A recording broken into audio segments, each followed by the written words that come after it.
মসজিদে আসতে পারতাম না, ঠিক কিনা ভাই? আমরা সুস্থ আছি বলে জুমার আযানের সাথে সাথে আমরা আল্লাহর বাইতুল্লাহ আসতে পেরেছি। হয়তো একটু পরে কেউ আসতেছে, হয়তো আমরা একটু আগে আসছি। আমরা দোয়া করি আল্লাহ তাআলা সবাইকে জুমার সালাতে একেবারে আযানের সাথে সাথে মসজিদে আসার পরিপূর্ণ হক, পরিপূর্ণ বরকত আদায় করার তৌফিক সকলকে দান করুন। সকল বলে আমিন। আমিন। সম্মানিত মুসলিম, আজকে আমরা আলোচনা শুনব শাবান মাস।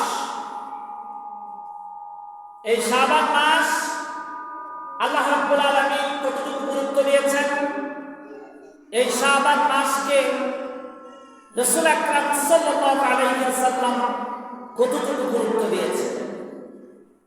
এই শাবান মাসটা মানব জাতির জন্য, মুসলিম জাতির জন্য কতটুকু গুরুত্বপূর্ণ, সংক্ষিপ্ত সময়ের মধ্যে চেষ্টা করব আপনাদেরকে সংক্ষিপ্ত আকারে আজকের এই আলোচনায় শাবানের গুরুত্ব বোঝানোর জন্য। ওয়া তাওফিকি ইল্লা বিল্লাহ। আল্লাহ রাব্বুল আলামিন এই শাবান মাস, যে মাসে প্রথমেই তিনি বলেছেন যে শাবান মাস যখন আসবে তখন তোমরা শাবানের চাঁদটাকে গণনা করতে থাকো। বিশ্বনবী মত দিয়েছেন শাবানের চাঁদের দিন রাত্রিগুলো তোমরা গণনা করো, যাতে তোমাদের হাত থেকে দিনগুলো রাত্রগুলো গণা থেকে না বঞ্চিত হয়। তোমরা গণতে থাকো আর অপেক্ষা করতে থাকো। কিসের অপেক্ষা করতে থাকো? সামনের যে মাস আসতেছে রমাদান, এই রমাদান মাসের জন্য গণনা করতে থাকো। একদিন, 2 দিন, 3 দিন করে করে গণতে থাকো। আর এই শাবান মাসের ইবাদতগুলো করো আর প্রস্তুতি নাও। তাহলেই তোমরা সামনের যে মাহে রমাদান আসতেছে, এই মাহে রমাদানের পূর্ণ ফায়েজ, পূর্ণ বরকত তোমরা হাসিল করতে পারবে। বলুন সুবহানাল্লাহ। সুবহানাল্লাহ। সম্মানিত মুসলিম, শাবান শব্দের অর্থ হচ্ছে পরিবর্তন হওয়া, ত্যাগ করা, অন্ধকার থেকে বের হয়ে আসা, নিজেকে বরকতের দিকে নিয়ে যাওয়া, নিজেকে রহমতের জন্য প্রস্তুতি করা। যে মাসের নামটাই হচ্ছে এত গুরুত্বপূর্ণ, এতগুলো অর্থ দেখায়, অবশ্যই আল্লাহ জানেন ওই মাসটাও তো কত গুরুত্বপূর্ণ হতে পারে, ঠিক কিনা ভাই? কেমন আল্লাহ সুবহানাহু ওয়া তাআলা এই শাবান মাসের মধ্যে তার বান্দাদের জন্য বিশ্বনবী মুহাম্মদ রাসূলুল্লাহ সাল্লাল্লাহু আলাইহি ওয়াসাল্লামের মধ্য দিয়া ঘোষণা দিয়েছেন, বন্ধু হে, আপনি আপনার অনুসারীদেরকে একটা খুশির সংবাদ দেন। এই খুশির সংবাদটা হলো, তারা যখন শাবান পাইল, এই শাবান মাসে যেন তারা বেশি বেশি করে আমি আল্লাহর কাছে ক্ষমা চায়। শাবান মাসে যেন বেশি বেশি করে তারা আমি আল্লাহকে সিজদা করে। শাবান মাসে বেশি বেশি করে যেন তারা আমার কাছে ক্ষমা চায়, রহমত চায়। তারা যদি শাবান মাসে আমার কাছে বেশি বেশি করে রহমত চায়, ক্ষমা চায়, আমি আল্লাহ তাআলা এই শাবান মাসটাই দিয়েছি আপনার উম্মতদেরকে এবং আমার বান্দাদেরকে ক্ষমা করে রমজানের প্রস্তুতি নেওয়ার জন্য। সুবহানাল্লাহ। কারণ মাহে রমাদানের ভিতরে এমন একটা মাস আমি মাহে রমাদানকে করেছি, যেই রমাদান মাসে বান্দা শুধু তার নেকটাকে গুছাবে, বান্দা শুধু তার বরকতটাকে গুছাবে। ওই সময় প্রস্তুতি নেওয়ার সময় না, ওই সময় শুধু সে পরীক্ষা হলে শুধু লিখতে থাকবে, পরীক্ষা দিতে থাকবে। ওই সময় কোনো প্রশ্ন মুখস্থ করার সময় তার হাতে থাকবে না। আর এই শাবান মাসে প্রস্তুতি নাও, এমন ভাবে তোমরা প্রস্তুতি নিতে থাকো যাতে আল্লাহ দেখে দেখে খুশি হন যে কবে তোমাদের কাছে রমাদান আসবে আর কবে তোমরা রমাদানকে পালন করবে। এরকম একটা পায়তারা থাকে, কবে পাবো কবে পাবো। নিসফে শাবান, এই শাবানটাকে আমি মধ্যবর্তী একটা সময় দিয়েছি, যে সময়টার মধ্যে তোমরা আমাকে ডাকবে, তোমাদেরকে আমি ক্ষমা করার কিছু পয়েন্ট দিয়েছি, তোমাদেরকে ক্ষমা করবো বলে আমি কিছু প্রতিশ্রুতি দিয়েছি। তোমরা যদি আমার কাছ থেকে ক্ষমা চাইতে চাও, তাহলে ক্ষমা পাইতে চাও, তাহলে এই শাবান মাসটাতে তোমরা বেশি বেশি করে আমাকে ডাকো, আমাকে অনুসরণ করো। কিন্তু তোমরা এই শাবান মাসে এমন কোন কাজে জড়িত হও না যে কাজটাতে তোমরা 40 দিনের মতো নাপাক হয়ে যেতে পারো। 40 দিনের মতো তোমাদের তওবাগুলো কবুল না হতে পারে, ক্ষমা তোমাদের না হতে পারে। তার মধ্যে একটা হচ্ছে, যদি তোমাদের মধ্যে কেউ শরাব পান করে, তোমাদের মধ্যে যদি কেউ নেশা করে, তোমাদের মধ্যে যদি কেউ মদ পান করে, নাপাকিয়তা পান করে, নাপাক পানি শরাব পান করে, সে যাতে এই শাবান মাসে যদি সে ডাকে, রমজান পর্যন্ত যদি সে আমার কাছে আমাকে ডাকতে থাকে, 40 দিন পর্যন্ত ডাকতেই থাকবে, ক্ষমা চাইতেই থাকবে। আমি 40 দিন পরে তার ক্ষমা করবো কি করবো না গ্যারান্টি দিতে পারবো না। 40 দিন পরে আমি তাকে নিশ্চয়তা দিতে পারবো না। 40 দিন পর্যন্ত সে ক্ষমা চাইব, 40 দিন পর্যন্ত ক্ষমা চাওয়ার পরে আমি চিন্তা করব তাকে ক্ষমা করব কিনা। এর জন্য আল্লাহ তাআলা সতর্ক করে দিয়েছেন, তোমরা এই শাবান মাসে খবরদার তোমরা কখনো নাপাকি পান করিও না, তোমরা এমন কোন কাজ করিও না, সামনে রমাদান থেকে তোমরা বঞ্চিত হয়ে যেও না। রমাদানের বরকত যাতে তোমাদের কাছ থেকে না সরে যায়, এই শাবান মাসে এমন কোন ভুল কাজ করিও না যে ভুলটার কারণে আল্লাহ রাব্বুল আলামিন তোমাদেরকে সমস্ত রহমত বরকত থেকে বঞ্চিত করে দিবে। কিন্তু আমরা কি করছি? সবাই বলেন, এই মাস আমাদেরকে বেশি বেশি করে সিয়াম পালন করতে বলা হয়েছে, এই মাস আমাদেরকে বেশি বেশি করে ক্ষমা চাইতে বলা হয়েছে, এই মাসে বেশি বেশি করে দোয়া করতে বলা হচ্ছে। কেননা আল্লাহুম্মা বারিক লানা ফি রজব ওয়া শাবান ওয়া বাল্লিগনা রমাদান।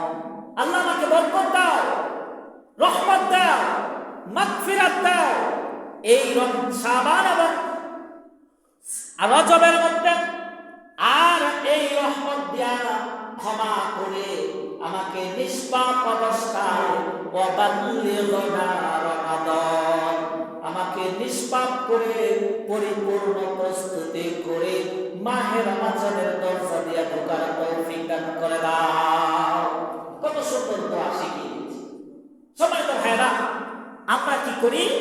এই দোয়ার কোনো দোয়া তো করি না, বরঞ্চ মাহে রমজানের আগের মাস আসলে আমাদের সমাজের মধ্যে চলে সব কুসংস্কারের কার্যকলাপ। আমরা আল্লাহকে ডাকবো তো দূরের কথা, আমরা শাবান মাস আসলে আমাদের মধ্যে কিছু মতনৈক্যের বিষয় নিয়ে আমরা টানাহেঁচড়া শুরু করে দিই। শবে বরাত করবো, শবে বরাত করবো না, রোজা কি একটা রাখবো না 2টা রাখবো। একদল বলে শবে বরাতের কোনো রোজাই নাই, আরেক দল বলে না শবে বরাতের রোজা তো 2টা রাখতে হবে। মানে ফতোয়ার আর শেষ নাই। এই 2 দলকে আমি বলবো, এই 2টা দলকে আজকে আমি আলোচনার ময়দান থেকে বলি, তাদের জোর, তাদের মৃত্যু পর্যন্ত তাদেরকে সময় ঢেলে দেওয়া হলো। শবে বরাতের পক্ষে কোনো রোজা আল্লাহ রাসূল দেননি, বরঞ্চ এই রমজান, এই শাবান মাসে বিশ্ব নবী 20-এর অধিক রোজা রেখেছে। সুবহানাল্লাহ। আপনি করতেছেন কয়টা? আপনি একটা 2টা নিয়ে নাচতেছেন, একটা 2টা নিয়ে ফতোয়া দিচ্ছেন। শবে বরাতের রোজা 2টা, শবে বরাতের রোজা 1টা, কেউ বলে শবে বরাতের কোনো রোজাই নাই। আর আমি তো বলবো শবে বরাত বলতে কোনো বিষয়ই না, বিষয়টা হচ্ছে এই মাসে তুমি বেশি বেশি করে সাওম পালন করো, রাতে রাতে আল্লাহর কাছে ক্ষমা চাও, যাতে তোমাকে এই সাওম দিয়া, এই রমজান দিয়া সামনে রমজানকে পরীক্ষা করে নাও।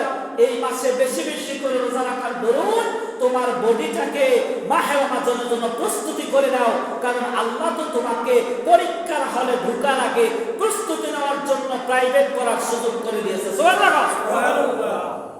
এটা হলো প্রাইভেট করার মাস। কিসের মাস? প্রাইভেট করার মাস। এখন তুমি এক টিচারের কাছে প্রাইভেট পড়বা না সব সাবজেক্ট প্রাইভেট পড়বা, সেটা তোমার বিষয়। কিন্তু বিশ্বনবী এই মাসে এতই প্রাইভেট করেছেন, এতই মনোযোগী ছিলেন, সাহাবারা এক সময় ভাবতেন বিশ্বনবী মনে হয় এই প্রাইভেট পড়তে পড়তে পরীক্ষার হলে চলে যাবে। বুঝাইতে পারি নাই? অর্থাৎ এই মাসের ইবাদত, এই মাসের সিয়াম পালন করতে করতে মনে হচ্ছে তিনি মাহে রমজানের সাওমে প্রবেশ করে ফেলবেন, সিয়ামে প্রবেশ করে ফেলবেন। সাহাবীরা এমন মনে করতেন, কিন্তু রাসূল সাল্লাল্লাহু আলাইহি ওয়াসাল্লাম মধ্যবর্তী একটা ব্রেক দিয়ে দিতেন। কখন? এই মাসের 20-এর পরে। বিভিন্ন বর্ণনা আসছেন, কোন কোন বর্ণনা আসছেন 25 তারিখ থেকে রমজানের 1 তারিখ পর্যন্ত, 30 তারিখ পর্যন্ত তিনি রোজা রাখতেন না, বন্ধ করে দিতেন। কোন কোন বর্ণনা আসছেন তিনি 20-এর পর থেকে বন্ধ করে দিতেন। তার মানে কি? তিনি 1 থেকে 20 পর্যন্ত রোজা রাখতেন। তার মানে কি? তিনি 1 থেকে 25 পর্যন্ত রোজা রাখতেন। এই মাস সপ্তাহে রোজা রাখতেন, মধ্যখানে শেষ দিনটা কয়েকটা দিন বাদ দিতেন। তার কারণ হচ্ছে একটাই, বিশ্বনবী যদি এই মাসে সপ্তাহে রোজা রেখে দিতেন, তাহলে ওই সিয়ামের ফরজ রোজা আর এই শাবানের নফল সুন্নত রোজাগুলো আমাদের জন্য ফরজ হয়ে যেত। কথা বলো ঠিক কিনা? এর জন্য বিশ্বনবী ব্রেক দিতেন, স্টেপ বানাইতেন। এটা হচ্ছে সুন্নাত, ওইটা হচ্ছে ফরজ। কখনো ফরজ সুন্নাত আদায় করতে করতে ফরজে ঢোকা যাবে না। ফরজ এবং সুন্নতের মধ্যখানে একটা ব্রেক রাখতে হবে, ঠিক কিনা? আমার ভাইরা, কিন্তু সমাজের মধ্যে এই কথাগুলো কেউ বলে না। আমরা সমাজের মধ্যে টানা আশা করতেছি সবে বরাতের হালুয়া রুটি নিয়া। একদল হালুয়া রুটির পক্ষে কথা বলে, আছে না আছে না? একদল হালুয়া রুটির বিপক্ষে মসজিদ কাঁপায় ফেলে, না হালুয়া রুটি বানানো জায়েজই নাই। আরেক দল বলে হালুয়া রুটি খাইতেই হবে। বিশ্বনবী অসুস্থ অবস্থায় হালুয়া রুটি খাইছেন। দুইটাকে আমি বলবো মূর্খ, কারণ এই দুইটার একটাও সহিহ হাদিস নিয়ে আলোচনা করতেছে না। শুধু আল্লাহর এই রাসূলের সহিহ রাসূলের কোন হাদিস নিয়ে দুই পক্ষের এক পক্ষ আলোচনা করতেছে না। এই এক পক্ষ আলোচনা করতেছে তার পূর্বপুরুষ হালুয়া রুটি খাইছে ওইটার পক্ষে, আরেক পক্ষ তার পূর্বপুরুষ হালুয়া রুটির বিরোধিতা করছে ওইটার পক্ষে। কেউ আর সহিহ জিনিসটা যেটা বিশ্বনবী করেছেন ওই কাজটা কেউ খুঁজে আর মসজিদের মেহরাবে বলে না। এর জন্য সাধারণ মানুষের মধ্যে দুইটা মত এখন পাওয়া যায়। কেউ আমার কথাটা বলবে না, 20টা রোজার কথা, 25টা রোজার কথা কেউ বলতেছে না, কেউ বলে না, কেউ বলবে না, কারণ তারা তো হাদিসগুলো পড়েই না। তারা তো জানে শুধু শবে বরাত মানে একটা রোজা রাখতে হবে, অথবা কেউ বলে শবে বরাতের মানে 2টা রোজা, কেউ বলে শবে বরাতের আগের দিন একটা, শবে বরাতের দিন একটা, পরের দিন কয়টা হলো? 3টা। সব ঘুরে ঘুরে শবে বরাত, সব ঘুরে ঘুরে শবে বরাত। নিসফে শাবান মানে হচ্ছে মধ্যবর্তী একটা রজনী। আমাদের এই সাবকন্টিনেন্টে ভারত, পাকিস্তান, বাংলাদেশ শুনলে অবাক হবে, আমাদের এই সাবকন্টিনেন্টে শবে বরাত নিয়ে এত মাথা ব্যথা। এর বাইরে আপনি যে কোনো মুসলিম কান্ট্রিতে যান, কোনো মাথা ব্যথা। শবে বরাত কবে যায় কবে আইয়ে তেনাদের কাছে কোনো কি নাই, গল্পই নাই। আমি আপনাদেরকে বলবো না শবে বরাত পালন করিয়েন না, আবার বলবো না শবে বরাত পালন করেন। আমার কথা হলো কোন রকম কাজ ওই কাজ করা যাবে না যেই কাজ বিশ্বনবী করেন নাই। আমরা করব, কিভাবে করব? আমরা কিছু জানার উদ্দেশ্য করব। আমরা এটার প্রতি কোনো আসক্ত হওয়া যাবে না। ওইটা করতেই হবে, ওই দিন করতেই হবে, ওই কাজটা করতেই হবে। ওই দিনকে আমি একবারে গোসল করে পানি, আমাদের সমাজে আরেকটা সমস্যা আছে, ওই শবে বরাত রাত্রিতে গোসল করা হয়, আসলে আপনাদের এখানে হয় না? হয় না? এটা এই গোসল করে, এমনকি এমন হাদিসও তো আছে যে বলে যে শবে বরাতের পানি গোসল করে উঠে শরীর হাত মোছা যাবে না, যত ফোঁটা পানি মাটিতে পড়বে শরীর থেকে এই ততগুলো গুনাহ আল্লাহ ছড়িয়ে দিবে। অথচ আপনি শুনলে অবাক হবেন, একটা সহিহ হাদিস তো অনেক দূরে থাকলো, অসুস্থ, দুর্বল, জাল, একেবারে নামমাত্র বললেও যদি এই পক্ষে কোনো হাদিস পাওয়া যেত, তাও আমি আপনাদের সাথে আলোচনা করতাম তুলে।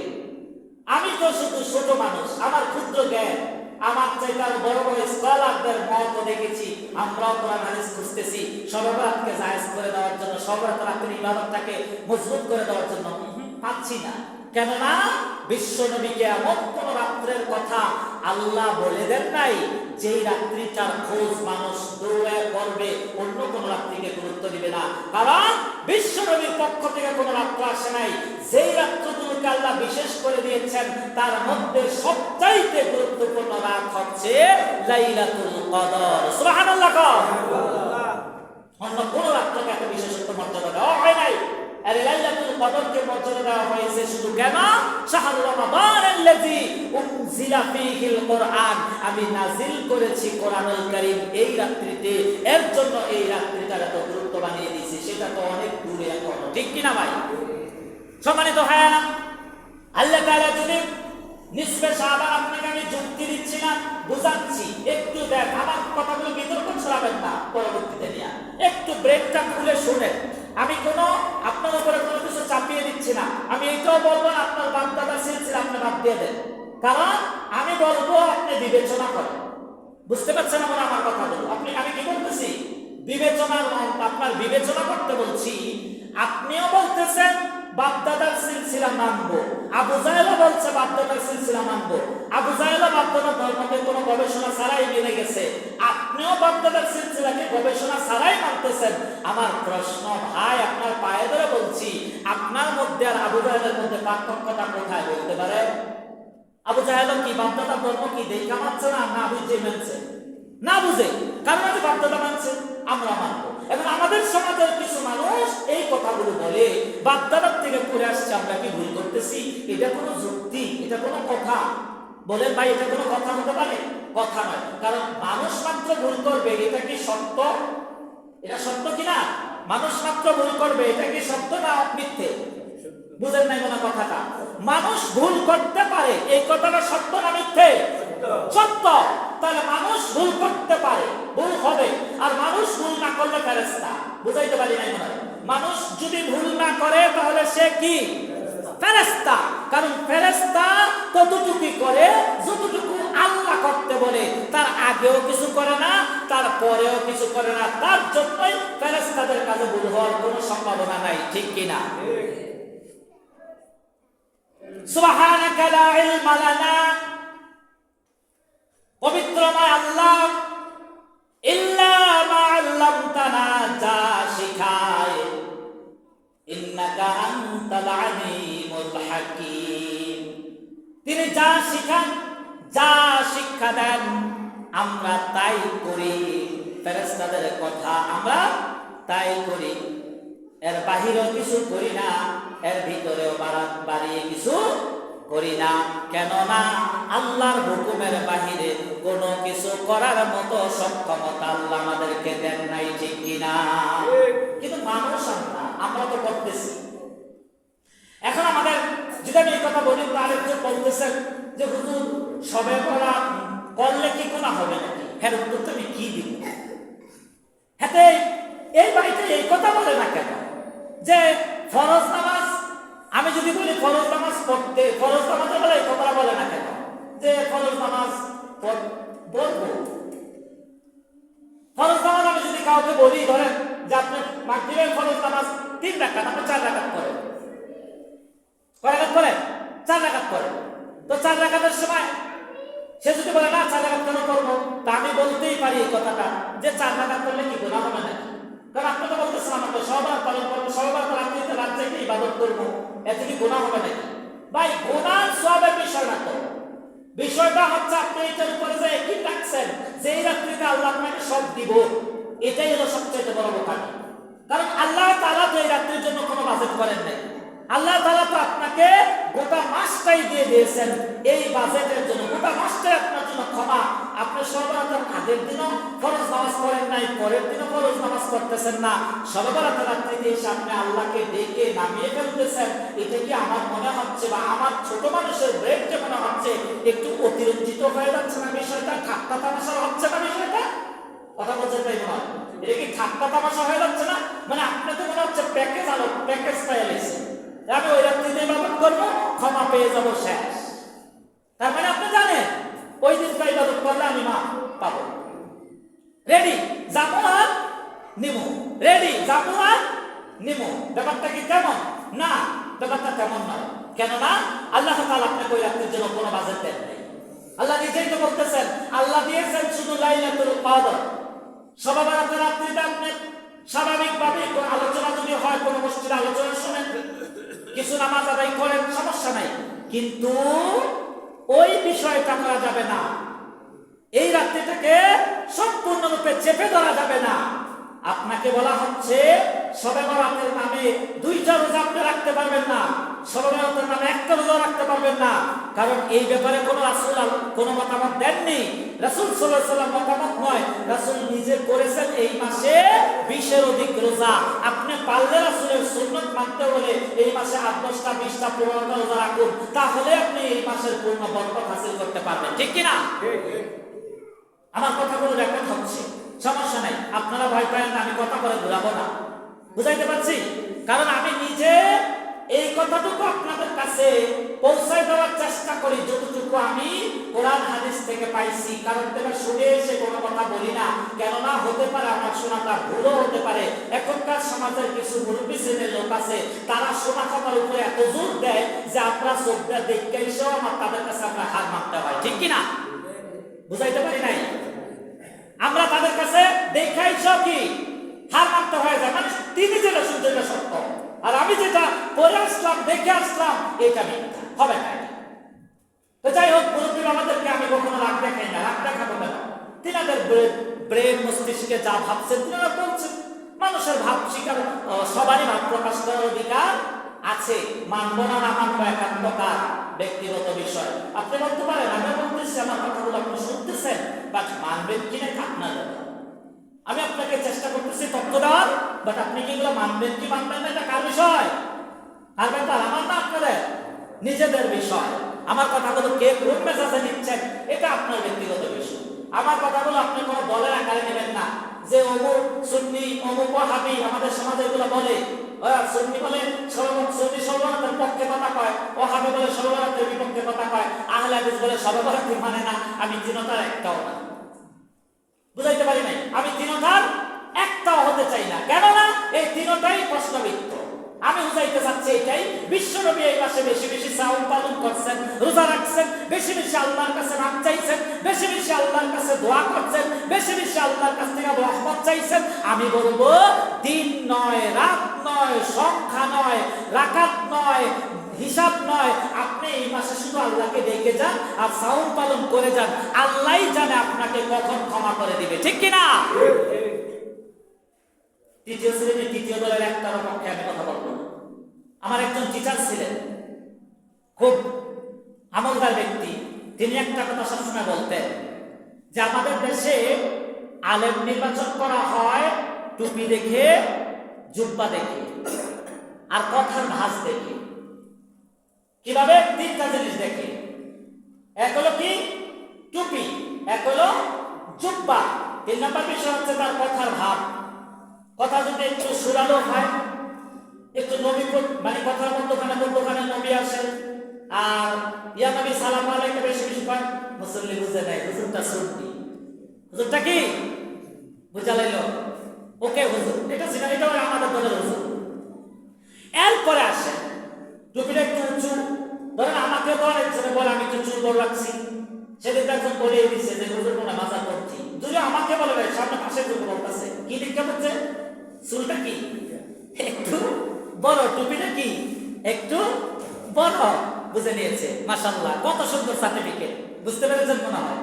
তো এই আমাদের দেশে তো উনি বলছেন, হাসতে হাসতে আমাদেরকে লেকচারে বলছেন যে বাবারা তোমাদেরকে একটা কথা বলি, এই যে তুমি বছর বছর খাইটা পড়াশোনা করতেছ, তোমার সার্টিফিকেটের দাম সাধারণ মুসল্লির কাছে 1 পয়সাও নাই।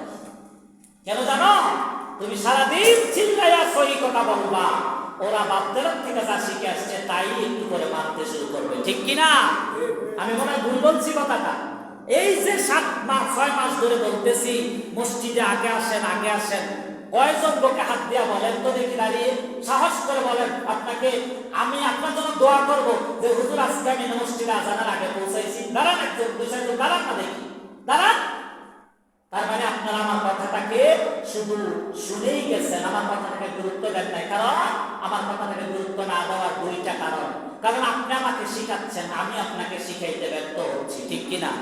আমি আপনার কাছ থেকে শিক্ষা নিচ্ছি, আপনি আমার শিখাচ্ছেন মসজিদে এসে কিভাবে বসতে হবে, কিভাবে করতে হবে, মসজিদে এসে কি ধরা যাইব, কি দেখা যাইব, কি করতে হবে, মসজিদে এসে জিকির করতে হবে, এই কথা আপনি আমার শিখাচ্ছেন। আপনি আর আমি আপনাকে যে বলতাছি ফরজ নামাজের আগে আপনি সুন্নাত পড়বেন না, ফরজ নামাজের আগ মুহূর্তে আপনি ফরজ এসে দাঁড়াবেন, তাও আপনি সুন্নাত পড়তেছেন, এই ফরজ চলতেছে, আপনি সুন্নাত করতেছেন।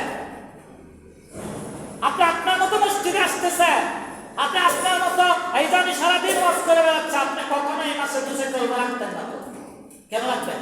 কারণ আপনি আজকে এই আলোচনাটাকে বক্তব্য এইভাবেই করবেন। এতদিন বাদ শুনে আসছি সর্বরাতে 2টা রোজা, হুজুর 2টা না করে দিয়েছে, 2টা না করতে কইছি, এই কথাই কই। হুজুর কি 2টা না করতে, আমি যে 2টা না করতে কইছি না তার বেশি করতে বলছি। আমি কি কম করতে বলছি না বেশি করতে বলতেছি?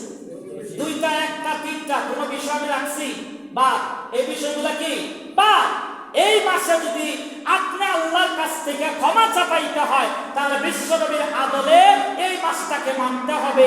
বিশ্বনবী যেভাবে এই মাসটাকে পালন করেছেন, আমরা যদি সফলতা পাইতে চাই এই মাসটাতে আমরা বিশ্বনবীর অনুযায়ী সুন্নত তরিকায় এই মাসটাকে পালন করতে পারলেই আমরা রমজানের পরিপূর্ণ প্রস্তুতি নিতে পারবো, ঠিক কিনা? তাহলে বিশ্বনবী কি করছে চলেন দেখি, আমার কথাগুলো ভালো করে রেকর্ড করে নেন। আমি কি বলছি? আমরা সর্বরাতের জন্য 2টা রোজা রাখি, বিশ্বনবী রাখেন নাই। যারা একটার পক্ষে কথা বলে তার সেটাও রাখেন নাই বিশ্বনবী এই মাসে রাখছেন 20-এর অধিক রোজা। কোন কোন বর্ণনায় আসছে 25টা রেখেছেন, কোন কোন বর্ণনায় 20টা রেখেছেন, কোন কোন বর্ণনায় আসছে 15টা রেখেছেন। আলহামদুলিল্লাহ, যেটাই রাখছেন তো। কারণ এই 3টা বর্ণনায় 3টা মতেই কি নাই, কোন বিতর্ক করার কোন সুযোগ নাই। তিনি 10-এর অধিক রোজা রাখছেন। আমরা সবগুলো বর্ণনা একদিকে রাখলাম, আমরা শুধু ভাবি কি কোন সমস্যা না।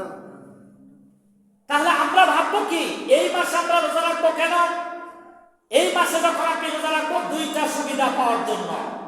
প্রথম সুবিধা দুনিয়াতে তৎক্ষণাৎ উপকারটা কি? আমি এই মাসে রোজা রাখার জন্য আমার শরীর, আমার চিন্তা, আমার শক্তি, আমার সমর্থের উপরে আমি একটা টার্গেট নিলাম যে না, সামনের মাসে রোজাগুলো আমি সুন্দরভাবে রাখতে পারবো কি পারবো না। এই মাসের 10টা 8টা 5টা 6টা রোজা রাখাতে আমি একটা পরীক্ষা দিয়ে দিলাম, ঠিক কিনা ভাই? আসতে পারেন ঠিক কিনা? তাহলে এই মাসে 5টা 6টা রোজা রাখলে কি আমার ক্ষতি হবে না লাভ হচ্ছে? কি লাভ? আমি আগামী মাসে ডাক্তাররা তো বলে ডাক্তাররা বলে না যে আপনাকে ব্যায়াম করতে হবে। প্রথম দিনে কি ফুল ব্যায়াম দেয় না হালকা দেয়? হালকা, আধা কেজি 3 পর 1 কেজি। আপনি এই মাসে 2-4-5টা রোজা রাখুন, রাইখা পুরো 1 কেজি আধা কেজি ব্যায়ামটা এই মাসে করেন, আল্লাহ রহমতে পরের মাসে আপনি পুরো 1 কেজির ব্যায়ামই করতে পারবেন। কেননা আপনারে আমি এইটাই বুঝানোর চেষ্টা করি, ফরজ রোজা বছরে কয়বার? একবার। কয় মাস? এই ফরজ রোজা আপনার জীবনে দ্বিতীয়বার আসবে এমন কোন ঘটনা, এমন কোন সাক্ষী কেউ দিতে পারবেন? ভাবতে হবে কয়বার? একবার ভাবতে হবে যে আমি পাবো একবার। কয়বার পাবো? একবার। তাহলে একবার যেহেতু পাবো আমি, তাহলে এই ফরজ রোজাগুলো যাতে আমার ভুলের কারণে নষ্ট না হয়ে যায়, কারণ as-sawmu li, বিশ্বনবীর হাদিস, as-sawmu li ওয়া আনা আজজি বিহি। আল্লাহ বলেছেন, ফরজ হাদিসে কুরসির মধ্যে এসেছে, যখন কোন বান্দা ফরজ সিয়ামের পরিপূর্ণতা দিল, এই পরিপূর্ণতার দরুন আমি আল্লাহ নিজেই তার পুরস্কার হিসেবে হয়ে গেলাম। বলুন সুবহানাল্লাহ। ও আনা আজিসি বিহি, আমি তাকে পুরস্কার দেব। আর আমি যদি নিজেই তার পুরস্কার হয়ে যাই, তার কি আর কোনো পুরস্কার দরকার আছে ভাই? তাহলে এত বড় একটা পুরস্কার যে ইবাদতের জন্য, আল্লাহ বরাদ্দ করেছেন, সেই ইবাদতটার কাছে যাওয়ার আগে আসে এদিক থেকে আমাকে কি প্রস্তুতি নেওয়ার দরকার আছে না নাই? সম্মানিত মুসলিম গ্রাম, আপনারা আমার কথাগুলো একটু মন দিয়ে শোনেন, একটু হাত জোর করে বলছি, সবে বরাত নিয়ে বিতর্ক না ছড়িয়ে মা বোনেরা শুনতেছে আলোচনাগুলো, একটা দুইটা রোজা এরকম তিনটা এগুলো সব ছুঁড়ে ফেলে দিবেন। এই মতগুলাই সমাজের ভিতরে বিভ্রান্ত সৃষ্টি করেছে। এই মতগুলোর পক্ষে কোনো হাদিস নাই। বা সোজা কথা, আপনাকে আমি অনেকগুলো হাদিস দেব। আমি কেন, বাংলাদেশ নয়, এশিয়া নয়, ইউরোপে যতগুলো বিশ্বের মধ্যে স্কলার আছে সবাই একমত যে শাবান মাসে বিশ্ব নবী 20-এর অধিক, 25-এর অধিক, 15-এর অধিক রোজা রেখেছেন কোন কোন শাবান মাসে। তিনার শরীরে যতটুকু কুলাইছে তিনি ততটুকু কি করছেন। কোন কোন মাসে 15 মাস 15 রোজা যে হাদিসটাতে বর্ণনা এসেছে সেই সময় ছিল যুদ্ধের শেষ সময়। যুদ্ধ থেকে আসার পরে শাবান মাস এসেছেন সামনে, সেই সময় ক্লান্ত ছিলেন বিশ্বনবী, তারপরেও তিনি 15টা রোজা ওই মাসে রেখেছিলেন। ক্লান্ত শরীর নিয়েও তিনি প্রস্তুতি নিয়েছেন। তিনি সাহাবীদেরকে এই শিক্ষাই দিতে চেয়েছেন, সাওমের মাসটাকে কখনো দুর্বল কোন ইবাদত মনে করো না, ওইটা হচ্ছে তোমার জন্য নাজাত হতে পারে। ওইখানে তোমাকে আল্লাহ তাআলা পুরস্কৃত করবেন। আর পুরস্কার পাওয়ার আগে ট্রেনিং দাও যাতে পুরস্কার তোমার হাত ছাড়া না হয়ে যায়। ঠিক কি না? সম্মানিত ভাইরা, আমরা সবাই বরাত যখন করব অবশ্যই করব, কিন্তু হালুয়া রুটি, একটা দুইটা রোজা, এই বিতর্ক নিয়ে, এই বক্তব্য নিয়ে আমরা সর্বরাত করব না। আল্লাহ আমাদেরকে সর্বরাত রাতে মাফ করে দিবেন এই চিন্তা নিয়ে করব না। আল্লাহই ভালো জানেন কোন রুকু কোন সিজদার উসিলায় আমাকে মাফ করতে পারেন। ঠিক কি না? কারণ আল্লাহ তো নির্দিষ্ট কোনো সিজদার রুকুর কথা বলেছেন যে অমুক সিজদা দিলে তোমাকে মাফ করে দেব? কথা বলেছেন? তাহলে আপনি কিভাবে বলতেছেন সর্বরাত রাতে আল্লাহ মাফ করে দেবেন? ইম্পসিবল, কখনোই না। যে জায়গা ফরজ রোজার ক্ষেত্রে, ফরজ নামাজের ক্ষেত্রে বলা হয় নাই কোন রুকু কোন সিজদায় তুমি কবুল হবা, নফল ইবাদত করে আল্লাহর কাছে ক্ষমা নিয়ে নেবেন, এত সোজা নো। কিন্তু ইবাদতকে বাদ দেওয়া যাবে? আসতে বলে ইবাদত বাদ দেওয়া যাবে? ইবাদত বাদ দেওয়া যাবে না। হাত জোর করে বলতেছি মুসল্লিয়ানে কেরাম, সমাজে বিতর্ক না, মা বোনদেরকে যারা শুনতেছে বা যারা শুনছেন না বাড়িতে যে বলে দিবেন সবে বরাত নিয়ে কোনো বিতর্ক ছড়াবে না। সবে বরাতের দিন হালুয়া রুটি গোশত ভালো করে আয়োজন করা সাবধান। সবে বরাত কেন্দ্রিক কোনো আয়োজন করা যাবে না। সবে বরাত কেন্দ্রিক কোনো আয়োজন করা যাবে না। আপনার ভালো খাওয়ার ইচ্ছা আগের দিন খান, পরের দিন খান, 3 দিন খানা খান। আগের দিন আপনি ঘরের ভিতরে চাউল নাই, সবে বরাতের দিন হাওলা বরাত করে নিয়ে এসে গরুর গোশত কিনে খাচ্ছেন, সাবধান হয়ে যান।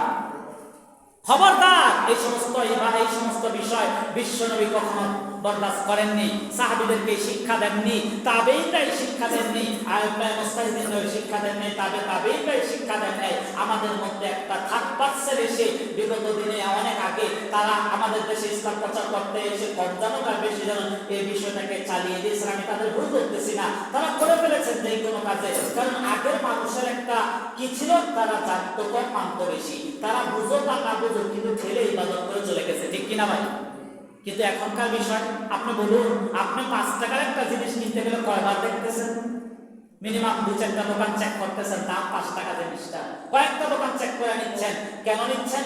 ভালো জিনিসটা খুঁজতেছেন। আল্লাহর রাস্তায় আপনাদের হাত জোর করে বলতেছি, ইসলামটার ব্যাপারে কেন খোঁজ করেন না? কোনটা মানলে আল্লাহর কাছ থেকে আপনি তাড়াতাড়ি নাজাত পাইবেন, ওইটা কি খোঁজার দরকার আছে না নাই? আছে না নাই? অবশ্যই জানবো না, যেটা পাইছে ওইটাই নিয়ে আপনি বসে থাকবো। আবার যে তো ধরবো, হ্যাঁ বয়স থেকে আমার কম হয় নাকি, চুল কি আমার একটু পাকছে নাকি, আপনাদের আমার থেকে করে আসতেছে, আর কোন থেকে হুজুরা হিসাবে কইতাছে না বাপ, এই কথা বলা যাবে ভাই? মুসলমান কি পরিবর্তনশীল না একতলা? মুসলমান পরিবর্তনশীল। মুসলমান কি হবে? পরিবর্তন হবে। মুসলমান পরিবর্তন হবে। আবু জাহেল মার্কা মুসলমান যারা, তারা পরিবর্তন হতে চায় না, একটা নিয়ে ধরে বেড়াতে বসে থাকতে চায়। আবু জাহেলও চেয়েছেন সমাজ পরিবর্তন হওয়ার দরকার নাই, আমরা যা বুঝি সেভাবেই চলবে। বর্তমানে কিছু মুসলমান নামধারী আবু জাহেল মার্কা লোকও চাচ্ছে আমার বাপদাদা থেকে যা চলছে এখনো এটাই চলবে। এর বিষয়ে কেউ কিছু বললে তার বিরুদ্ধে জিহাদ ঘোষণা করতেছে। ঠিক কিনা? হাত জোর করে বলছে আল্লাহর রাস্তে আমি আপনাকে কোনো ভুল পথে পরিচালিত করতে চাই না। আপনি যেটা মানতেছেন এটাও আমাকে বুঝান, আমি যেটা মানতে চাচ্ছি বুঝানোতে চাচ্ছি ওইটাও বুঝাচ্ছি। চলেন না দুইজন দুজনকে বুঝাই, বুঝানোর পরে আপনারটা যদি আমি কোরআন সুন্নাহ মাফিক সুন্দরভাবে পাই, তাহলে আপনারটা মানতে আমার সমস্যা কোথায়? আমি তো অবশ্যই মানবো, কারণ আপনিও চাচ্ছেন আল্লাহর কাছ থেকে নাজাত। আমি কি আল্লাহর কাছ থেকে পাপ চাচ্ছি না নাজাত চাচ্ছি? আসতে বলেন কি যাচ্ছি? তো নাজাত যাচ্ছি। দুইজনের লক্ষ্য কয়টা? কয়টা?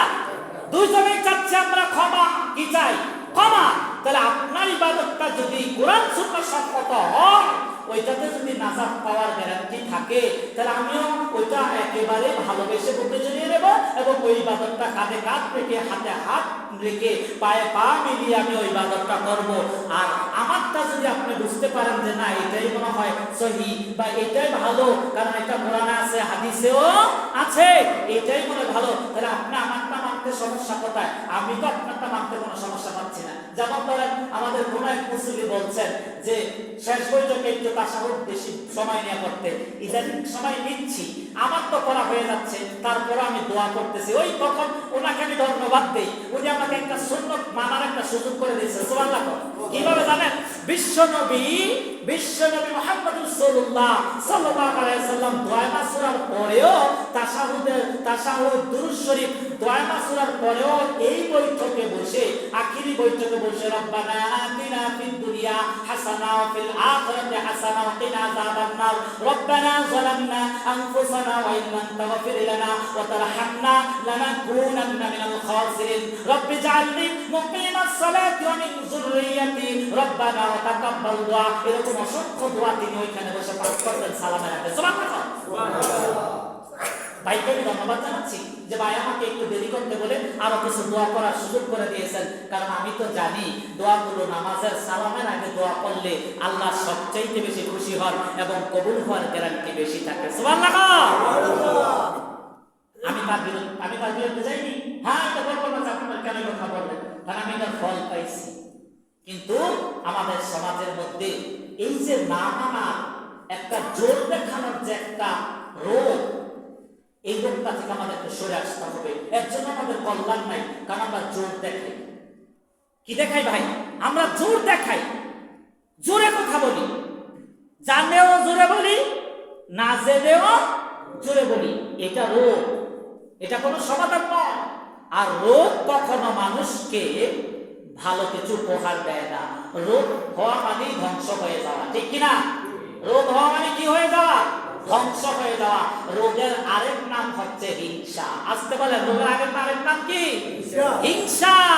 এই হিংসা তার মধ্যে কাজ করে। আমি এর কথা শুনবো, মানবো, এর কথা শুনবো। এই ছোট মানুষ বলছে এ কি জানে, এটা কি হয়ে গেল ভাই? কি হয়ে গেল? এটা অহংকার। আল্লাহর হস্তে হাত জোর করে বলছি, নিজেরাও রাখবেন। 2-5টা রোজা রাখবেন না কেন? আপনি সব 15টা না করেন, 5টাই রাখেন। একসাথে রাখতে হবে কেন? আপনি এই সপ্তাহে 2টা রাখছেন, অন্য পরের সপ্তাহে কয় সপ্তাহ আছে মাসে? মিনিমাম তো 4টা-7টা। কয়টা সপ্তাহ? 4টা। এইবার তো না 5টা শুক্রবার করতেও পারে, কারণ যেহেতু 1 তারিখে শুক্রবার করছে। সুবহানাল্লাহ। এই শাবান মাসে 5টা শুক্রবার করলে আবার রমজানে 4টা করবে। আমরা দোয়া করি, বিশ্বনবী বারবার বলতেন সাহাবীদেরকে যে দোয়া করো যাতে মাহে রমজানে 5টা জুমা পড়ে। সুবহানাল্লাহ। কিন্তু এইবার করবে না। কেন করবে না? কারণ এইবার আগের মাসে কয়টা পড়ে যাচ্ছে? 5টা পড়ে যাচ্ছে। আজকে 1 তারিখ না, আজকে 1 তারিখ। আজকে কালকে চালু না, কালকে চালু না, খবরও চালু না। যাই হোক, সমস্যা নাই, 2 তারিখে হইলেও তো সমস্যা নেই। কারণ আমাদের ইয়াতে দেখাচ্ছে 1 তারিখ আজকে চাঁদের। আমি ইয়াতে অপরাধীদের একটা ওয়েবসাইট নিউজে পাইছি যে 4 দেখা দিয়েছে। তো যাই হোক, মিস্টেক হতেই পারে, সমস্যার কোনো বিষয় না। আজকে না হলে তো রাত্রে তো উঠবে 4টা, আজকে তো 4 উঠবে দেখা যাচ্ছে। যদি কালকে না উঠে থাকে তাহলে আমার নিউজটা ফেক হতে পারে, এটা কোনো বিষয় না, কোনো বিষয় না। একদিন আগে একদিন পরে হলেও 5টা হওয়ার সম্ভাবনা আছে। তো সবার কোনো সুবিধা আমরা জি আমরা 3 মিনিট পরে সৈদি সাহেব তো দেখব। জি জি জি। তো যাই হোক, আলহামদুলিল্লাহ, আমরা বিতর্কে যাব না। একদিন আগে হোক আর একদিন পরে হোক, আমাদের দরকার কি শাবান মাসের চাঁদত হয়েছে কথা, ঠিক কিনা ভাই? সম্মানিত ভাই, আমরা সবাই উদযাপন করবো। আপনারা যদি ভাববেন না যে হুজুর সবাই বিরোধিতা করছে, আমি শুধু ওইটা বুঝাইতে চাচ্ছি, শবে বরাত কেন্দ্রিক বাড়িতে কোনো আয়োজন করে দাওয়াত দিয়ে ধার করে টাকা এনে হাওলাত বরাত করে এনে ভালো মন্দ খাইতেই হবে, ভালো মন্দ করতেই হবে, ওই রাতটা জাগতেই হবে, ওই রাতে সারা ইবাদত করতেই হবে, এই বিষয়ে কোনো হাদিস কোনো বর্ণনা আল্লাহর নবী করেন নাই। আল্লাহর নবী শাবান মাসের প্রত্যেকটা রাত্রে কম বেশি জেগেছেন, ইবাদত করেছেন। কারণ আল্লাহর নবী বোঝানোর চেষ্টা করেছেন এটাই যে নিসফে শাবান, তোমরা যে মধ্যবর্তী বিষয়টাকে একটা গুরুত্ব দিচ্ছ, এটা নয়, তোমাদের জন্য গোটা শাবান মাসটাই গুরুত্বপূর্ণ মাস। সুবহানাল্লাহ। সুবহানাল্লাহ। সম্মানিত মুসলিম کرام, আল্লাহ তাআলা আমাদেরকে এই শাবান মাসের পূর্ণ ফায়েজ, পূর্ণ বরকত আমাদেরকে নিয়ে রমজানে প্রবেশ করার তৌফিক দান করে, সকলে বলে আমিন। সম্মানিত মুসলিম کرام, আল্লাহ তাআলা আজকে যে আলোচনা আমরা করলাম, কেননা আজকে আমি একটা সূরা তেলাওয়াত করেছিলাম, সূরাতুল কুরাইশ। কুরাইশ একটা গোষ্ঠীর নাম, সংক্ষিপ্তভাবে বলে দিচ্ছি। কুরাইশ একটা গোষ্ঠীর নাম, যে কুরাইশ বংশে কার আগমন ঘটেছিল? বিশ্বনবী মুহাম্মদ রাসূলুল্লাহ সাল্লাল্লাহু আলাইহি ওয়াসাল্লামের বংশের নামে একটা সূরা নাযিল করা হয়েছে। কেন? লিইলাফি কুরাইশ ইলাফিহিম রিহলাতাশ শিতা'i ওয়াস-সাইফ। হে কাবার মালিক, তুমি আমাদেরকে ক্ষমা করো, আমরা তোমার ঘর দেখতে পারলাম না। এটা কোন সূরা তাফসীর না, এটা ভূমিকা বলছি। কে বলছিল এই কথা জানেন? এই কথা বলেছিলেন হচ্ছে বিশ্বনবীর আপনজন, যখন নাকি ওই হস্তি বাহিনী কাবা ঘরকে ভাঙতে এসেছিল। সূরা ফিলের মধ্যে বর্ণনা আসছে, তারা যখন হাতি দিয়ে ভাঙতে আসছিল, যখন তাদের সাথে লড়াই করতে পারছিল না, তখন ইহুদিরা এই কথা বলে ফেলেছিল যে হে কাবা ঘরের মালিক। তারাও মনের অজান্তে স্মরণ করে ফেলেছিল যে হে কাবা ঘরের মালিক, তোমার ঘরকে আমরা রক্ষা করতে পারলাম না, এই নাও তোমার ঘর তুমি রক্ষা করো। সুবহানাল্লাহ। তারা কারে কইছে এই কথাটা? আল্লাহকে কইছে। তাহলে ইহুদিরা কাফেররাও মনের অজান্তে রবকে স্মরণ করে ফেলছে। কখন? যখন দেখতেছে আর সহ্য হচ্ছে না। তাই এই সূরাটা এই প্রসঙ্গে নাযিল হয়েছে। আগামী জুমায় এই সূরার বাকি তাফসীরটা হবে। এই সূরার ভিতরে কিছু সবে এই শাবান মাস সম্বন্ধে কিছু আইডিয়া আল্লাহ রাসূল দিয়েছেন। শাবান মাসে কিছু কথা এখানে আছে। আল্লাহ তাআলা আমাদেরকে এই বিষয় আলোচনা পরিপূর্ণ করার তৌফিক দান করুন এবং বুঝার এবং আমল করার তৌফিক দান করুন, সকলে বলে আমিন। সম্মানিত মুসলিম کرام, আমরা সবে বরাত উদযাপন করব। এই বিষয়ে না কোনো দোকানদার, আপনারা আরেকটা কথা আমার কানে এসছে, সবে মেরাজের কথা আমি বলি নাই মাইকে, যে আপনারা নফল নামাজ পড়ার জন্য হাত জোর করে বলছি, ভাই আপনারা আমাকে রাখছেন ইসলামের কথাগুলো বলার জন্য, আপনারা আমাকে কোনো মিথ্যা আশ্বাস দেওয়ার জন্য রাখেন নাই। আর আমাকে যদি রাখেন তাহলে কোরআন এবং হাদিস থেকে আমি কথা বলবো। এমন কোনো বিষয় আপনাদেরকে উৎসাহ করবো না যেটার মধ্যে কোনো কিছু আল্লাহর নবীও দেন নাই, আল্লাহও করেন নাই, সাহাবীরাও করেন নাই, সাহাবীদের পরের চার পুরুষও করেন নাই। এমন কোনো পরামর্শ আমি আপনাদেরকে দেব না, দেওয়ার চিন্তাও করবো না। কারণ আমি আপনাদেরকে বুঝাইতে চাইছি সেদিন শবে মেরাজ মানে কোনো নফলের সম্পর্ক নয়, শবে মেরাজ মানে হচ্ছে ফরজের সম্পর্ক, ঠিক কিনা? শবে মেরাজ মানে ফরজ মানতে হবে। যে ফরজ প্রতিদিন আদায় করলো সে ফরজ প্রতিদিন শবে মেরাজ মানলো, যে ফরজ একদিন আদায় করলো না সে বছরের একদিনও শবে মেরাজ মানলো না। শবে মেরাজ না মানা ওইটার মধ্যে যে ফরজ সালাত আদায় করলো সে প্রতিদিন শবে মেরাজ করলো। মেরাজ মানে হচ্ছে সাক্ষাৎ হওয়া, ভ্রমণ করা। আল্লাহ তাআলা নামাজের মধ্য দিয়ে আল্লাহর সাথে বান্দার সাক্ষাতের ব্যবস্থা করে দিয়েছেন মেরাজের মধ্যে। সুবহানাল্লাহ। আল্লাহ রাব্বুল আলামিন আমাদেরকে এই ভুল তথ্য থেকে সরে এসে ভালো কিছু বুঝে শুনে আমল করার, আমার ভুল থাকলে আমি সংশোধিত হব, আপনাদের ভুল থাকলে আপনারা সংশোধিত হবেন। এই লক্ষ্যে আমাদের বাকি জীবনগুলো আমল করার তৌফিক দান করুন, সকলে বলে আমিন। সুবহানাকাল্লাহুম্মা বিহামদিকা আশহাদু আল্লা ইলাহা ইল্লা আনতা আস্তাগফিরুকা